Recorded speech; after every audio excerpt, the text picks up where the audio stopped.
Hey everyone, I'm John Coogan, and welcome to the fifth part of my guide to startup fundraising. In the last video, I talked about how to pitch your company with an effective deck, and now I'm going to go through how to close a deal. Meeting with an investor is all about convincing them that you're building a great business. So once they agree that you are making customers happy, growing the customer base significantly every month, and are operating in a huge market, they will want to do a deal.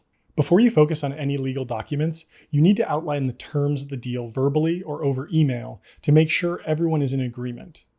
The best way to do this is to follow what's called the Handshake deal protocol. Here's how it works. First, you define the offer, something like an investor putting in $100,000 at a $5 million post-money valuation, meaning that the money invested is included in the valuation of your company. Once the investor agrees and says, "I'm in for $100K at a $5 million post," you need to confirm by saying the exact offer back to them. So you're in for $100K at $5 million post. Then you need to send an email or a text message to the investor saying, "This is to confirm that you're in for $100K at a $5 million post. Please confirm within 48 hours and agree to fund your investment within 10 business days." Once the investor confirms, they are in the round and you now have an obligation to finalize the deal with them. This might seem cumbersome, but it's really important because of how messy fundraising can be. Oftentimes, there are lots of conversations going on with investors simultaneously, and many investors like to wait as long as possible to make a final decision. You really want to avoid situations where an investor who you thought was out comes back to you just as you're closing the round and says that they expected to be included. I encourage you to read the full blog post by Y Combinator on the Handshake deal protocol that I've linked below in order to really understand why it's effective. After you have investors committed, you'll need a legal document to confirm the transaction. Investments can be made as equity sales, debt agreements, or safes, which is what we're going to focus on today. The SAFE, or Simple Agreement for Future Equity, was introduced by Y Combinator in 2013 as a way to streamline early-stage startup fundraising. Since then, it's exploded in popularity and almost entirely replaced the convertible notes that were popular before.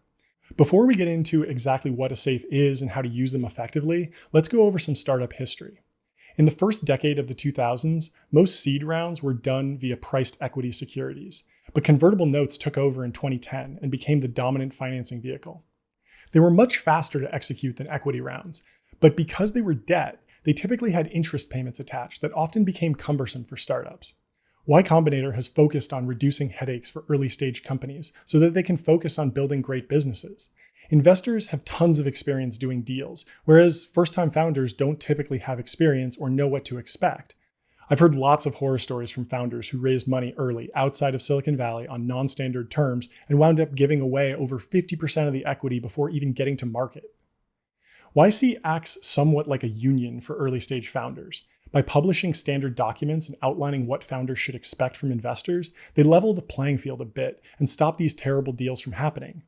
Predatory investors who insist on non-standard investment terms are easier to identify when you can benchmark their demands against public documents available on YC's website.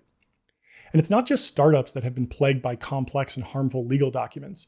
Kanye West recently published all 10 of his universal contracts in a massive series of tweets in an attempt to shine a light on how major labels can hurt musicians with complex agreements.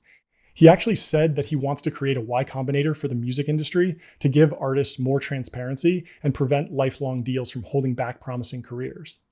When it comes to creativity, either in startups or the music industry, no legal contract should limit your ability to execute effectively. I hope that more industries start adopting standard contracts and publishing guidelines for how to close deals in a fair way. I recommend using SAFEs when fundraising for a few key reasons. At 5 pages, the SAFE is very straightforward as far as financing documents go. Nearly every experienced startup investor has used a SAFE before. There aren't many points to negotiate since everything is so standardized. And lastly, it's not a debt instrument, so investors can't ask for their money back or demand interest if you haven't raised a Series A yet.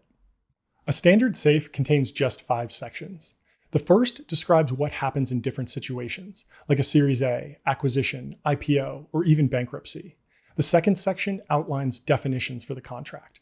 The third and the fourth are representations by the company and investors that essentially state that each side can legally participate in the investment. And the last section is just legal boilerplate.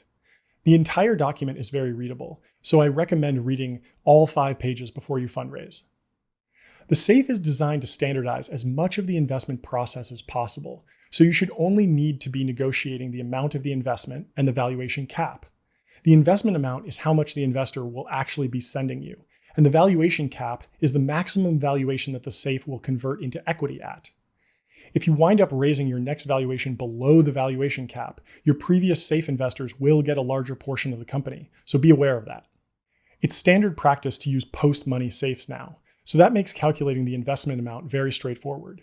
If an investor signs a safe for a $1 million investment at a $5 million post-money valuation cap, you have essentially just guaranteed them at least 20% of the company. Since most fundraising rounds will involve multiple investors, it's really important to keep track of what you've promised so you know how much equity you still own. You can do this in a spreadsheet or in a software like CapTable.io or Carta, but regardless of how you choose to track things, make sure you are always aware of how much you will own of the company after fundraising. It's extremely easy to lose track of dilution, and there's really no way back to owning more of the company once you've executed safes with investors. The goal of the safe is to be simple and standardized, but there is some variety. First, the safe itself can be structured to have a valuation cap only, meaning that the investor will know upfront what % ownership of the business they are getting. Second, you can have a discount with no valuation cap, meaning that the investor will essentially be investing in the next round at a reduced price, but that valuation is dependent on the next round's price. Third, you can have both a valuation cap and a discount, meaning the investor gets whichever is most advantageous. And lastly, there is the most favored nation safe, which lets investors start with an uncapped, no discount safe, but convert to better terms if they are offered to other investors.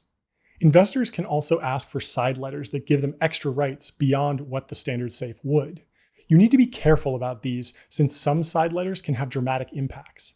A side letter that grants information rights so an investor can report data to their limited partners is usually fine, but a side letter that grants a board seat or super pro rata could significantly change the relationship with this particular investor. Here are some examples of side letters that you will want to discuss with your team and potentially a lawyer if you don't fully understand the trade-offs.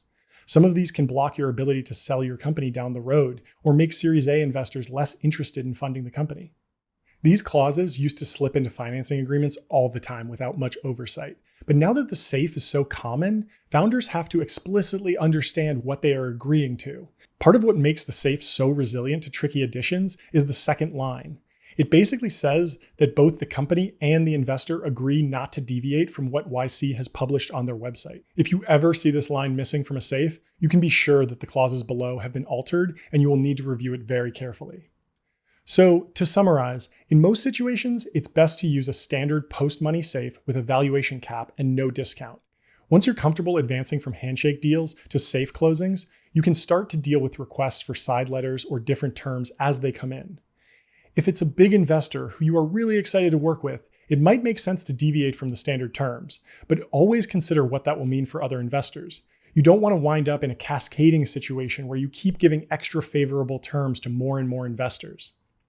In the next video, I'm going to talk about what changes for your business after closing a financing round, so be sure to hit the subscribe button and ring the bell if you want to be notified when that goes live. And if you think I left anything out, please leave me a comment below. Thanks for watching.